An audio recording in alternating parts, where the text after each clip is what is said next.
কিভাবে একটি কিংকং তার বুদ্ধিমত্তা দিয়ে চিড়িয়াখানা থেকে পালায়, অন্য কিংকংদের একত্র করে আর মানুষের বিরুদ্ধে বিদ্রোহ করে।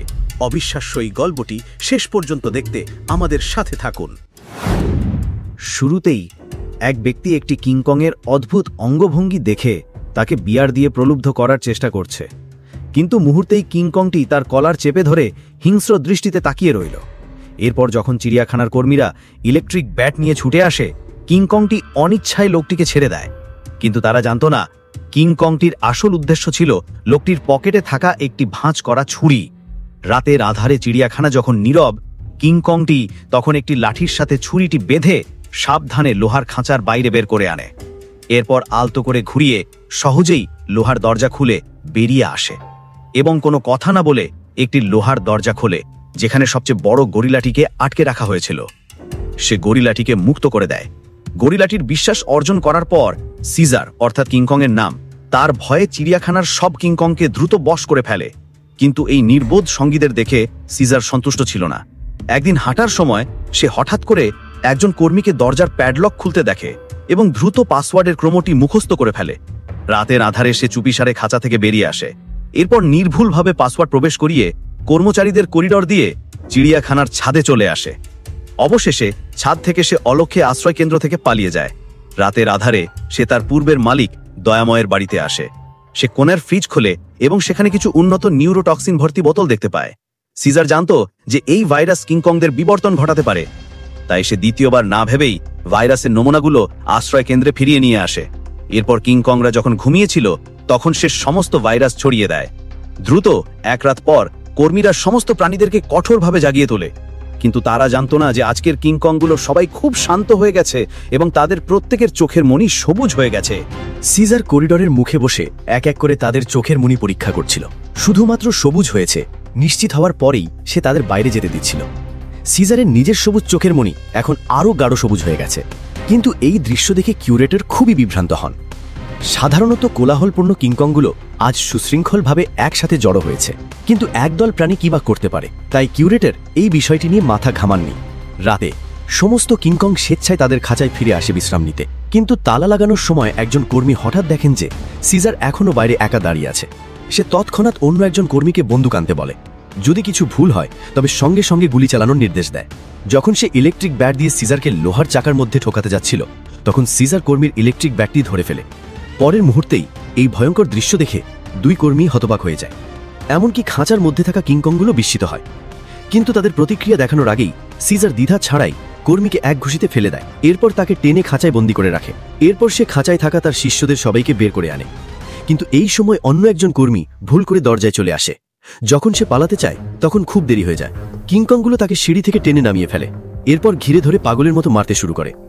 ভাগ্যক্রমে সিজার সময় মতো আসে এবং কর্মীর জীবন বাঁচায়। কিন্তু সিজারও তাকে ক্ষমা করেনি। সে তাকে সরাসরি লোহার খাঁচায় বন্দি করে। এই অদ্ভুত দৃঢ় বিকৃত কর্মীর চোখে পড়ে। সে ইলেকট্রিক ব্যাট নিয়ে ছুটে আসতে যাচ্ছিল, কিন্তু সিজার একটি উচ্চচাপের জলের পাইপ দিয়ে তাকে উল্টো আক্রমণ করে। মুহূর্তের মধ্যেই কর্মীটি বিদ্যুৎস্পৃষ্ট হয়ে মারা যায়। সিজার দ্রুত বুঝতে পারে কিছু ভুল হয়েছে। সে জানত মানুষ জানলে সবাই পরীক্ষার শিকার হবে। সিজারের নেতৃত্বে কিংকংগুলো চিড়িয়াখানার কাজ ভাঙে। দ্বিধা ছাড়াই শহরের কেন্দ্রের দিকে ছুটে যায়। সিজারের নেতৃত্বে কিংকংগুলো পার্কে প্রবেশ করে, আটকানো সঙ্গীদের মুক্ত করে, সবাই বেড়া থেকে লোহার রড বের করে। সিজারের দলে যোগ দিয়ে দ্রুত সরে পড়ে। এত বড় ঘটনা পুলিশের দৃষ্টি আকর্ষণ করে। দ্রুত কিংকংদের ধরতে অভিযান চালায়। কিংকংগুলো ততক্ষণে বিবর্তিত হয়ে গেছে। সিজারের নেতৃত্বে তারা উঁচু ভবনে ওঠে। পুলিশের তারা থেকে বাঁচতে শুরু করে, কিন্তু একটি আহত কিংকং দল ছোট হয়ে যায়। পরের মুহূর্তে প্রাণী নিয়ন্ত্রণ কর্মীরা তাকে ধরে ফেলে। লোকটি যখন কিংকংটিকে গাড়িতে তুলে চলে যাচ্ছিল, সিজার শিষ্যদের নিয়ে ছাদে দাঁড়িয়েছিল। সে একটি লোহার বন্দুক হাতে নেয়, লোকটির গাড়ির দিকে ছুঁড়ে মারে। লোহার বন্দুকটি ইঞ্জিনের ঢাকনা ভেদ করে যায়। পিছনের দরজা হঠাৎ একটি কিংকং ধারা ছিঁড়ে যায়। সহজেই আহত কিংকংটিকে বাঁচানো হয়, কিন্তু সিজার জানত এটি তাদের যুদ্ধের সময় নয়। দ্রুত কিংকং সেনাবাহিনীকে এটি ট্রামে তুলে যায়। গোল্ডেন গেট সেতুর সামনের ফরেস্টের দিকে যায়। মাঝপথে তাদের হঠাৎ পুলিশ গাড়ি আটকে দেয়। পিছন থেকেও ঘোড়সাওয়ার পুলিশ পথ বন্ধ করে। সিজার দেখে 3 ভাগে ভাগ হওয়ার নির্দেশ দেয়। একচোখা কিংকংটিকে শিকল বেয়ে সেতুর ওপরে উঠতে বলে, ওপর থেকে ঘুরে যেতে বলে। লাল কেশি গরিলাকে বিশেষ বাহিনী নিয়ে সেতুর নিচ থেকে অগ্রসর হতে বলে। শক্তিশালী কালো গরিলাগুলো সিজারের নির্দেশে রাস্তার মাঝখানে থাকা একটি বাসের দিকে ছুটে যায়। সেটিকে ঢাল হিসাবে ব্যবহার করে এগিয়ে যেতে থাকে। পুলিশ যখন প্রতিক্রিয়া দেখায় তখন দেরি হয়ে যায়।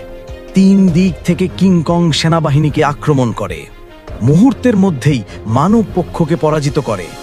সেতুতে হঠাৎ একটি সশস্ত্র হেলিকপ্টার দেখা যায়। আবির্ভূত হওয়ার সাথে সাথেই নির্বিচারে গুলি চালানো শুরু করে। সিজার একটি হাতের মতো মোটা শিকল তুলে নেয়, প্রায় হেলিকপ্টারে থাকা 2 জনকে ধাক্কা মেরে ফেলে দেয়। ডেপুটি কমান্ডার অবিলম্বে সিজারের দিকে গুলি চালায়, কিন্তু এটি কালো গরিলাটিকে ক্ষিপ্ত করে তোলে। সে সিজারকে সরিয়ে দেয়। বজ্রের গতিতে হেলিকপ্টারের দিকে ঝাঁপিয়ে পড়ে মানুষ এবং মেশিন সহ সবকিছু উঁচু আকাশ থেকে ফেলে দেয়। সিজার দ্রুত ছুটে যায় পরীক্ষা করতে, কিন্তু কালো গরিলাটি গুরুতর আঘাতের কারণে মারা যায়। এই সময় হেলিকপ্টারের ভিতর থেকে কেউ সিজারের কাছে সাহায্য চায়। সিজার এগিয়ে গিয়ে দেখে সেই সবকিছুর কারণ। এরপর সে পাশের একচোখা কিংকংয়ের দিকে তাকায়।